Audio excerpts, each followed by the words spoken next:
Namaskar. Welcome to Namashri Wellness. Last time we talked about yamas. This time we will be talking about niyamas. Niyamas are the discipline that we need to follow or we need to imbibe within ourselves. Yamas are external facing because you need two parties to practice that. Whereas niyamas are internal facing because you have to imbibe those things within yourself.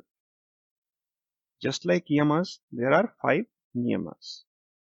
These are शौच, संतोष, तपस, स्वाध्याय और ईश्वर प्राणिधान.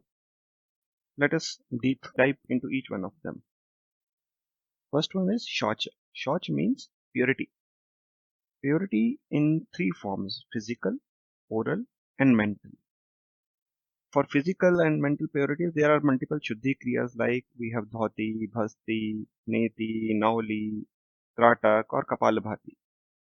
And for oral purity, what we need to do is mon sadhana. Second thing for oral purity is japa. What happens when we achieve master over shaucha? One loses the feeling of importance of his own body as well as need to interact with other bodies.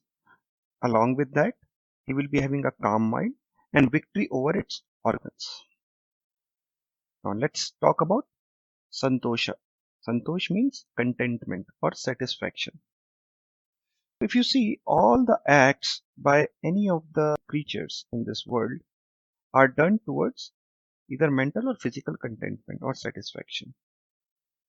We try to generally drive it from outside. We educate ourselves because we want to get a job. We want to go to job because we want to earn money. We want to earn money because we want to spend money. We want to spend money because we want to enjoy money. And we want to enjoy money because we want to feel happy and contented. So if you see, all the actions are towards happiness and contentment. And that is what a santosh is all about. When we practice santosha, that means accepting the things as it is in its purest forms. When santosha rises, then sattva rises. And what is the impact for that?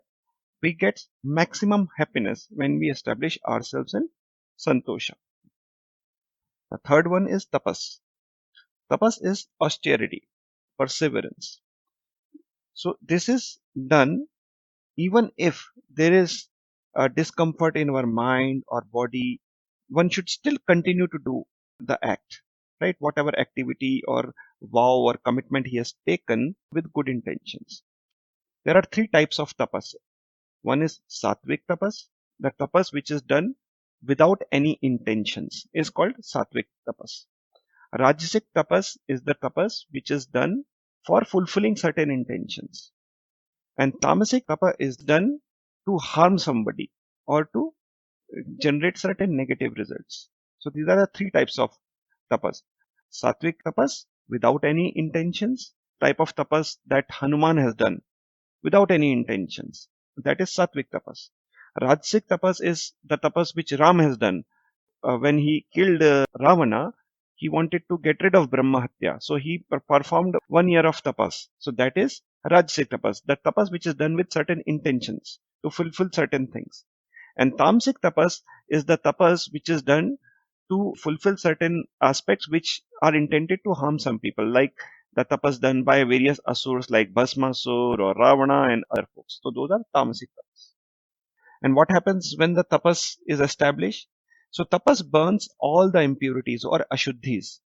So when the impurities are burned, siddhis like anima, mahima, lachima are obtained. Next one is swadhyaya. Swa adhyaya. That means study of self, right? Or self introspection, reflection, or reflection of ourselves, of our actions, of our thoughts. That is swadhyaya. Swadhyaya is done by 2 forms. One is shravana, means listening, and manan means contemplation. So whenever you are reading a scripture or when you are actually studying something, you need to correlate it with yourself, and that becomes a swadhyaya. So if you are reading Gita and if you are not relating it to your life, then it is not swadhyaya.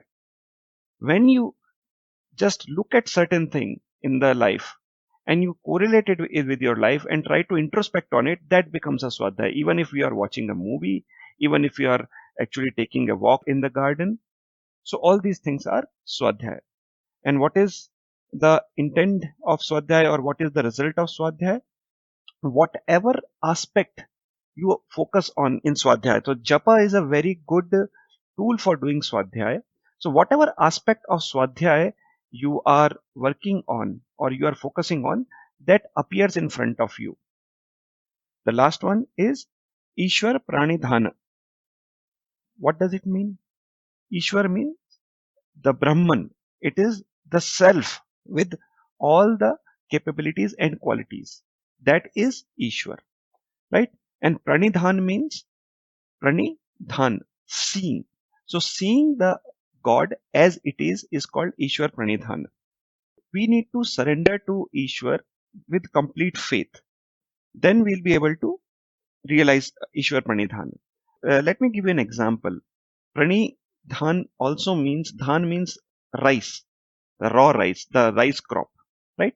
So you see rice, when it is in the crop form, it is in a shell, and the shell is brown in color, it is not white. Once you start peeling the shell, once you realize that, okay, the the real content is inside the shell, and which is white in color, that is our Ishwar, that is our Atman, that is our Brahma. And once you realize that, once you see as it is, that is Ishwar Pranidhana. So once you establish, once you see yourself as Ishwar Pranidhan, once you realize Ishwar Pranidhan, then Samadhi becomes achievable to you. So these are the 5 niyamas which we have discussed today. And in the next sessions, we'll discuss further limbs of Ashtanga Yoga. Namaskar.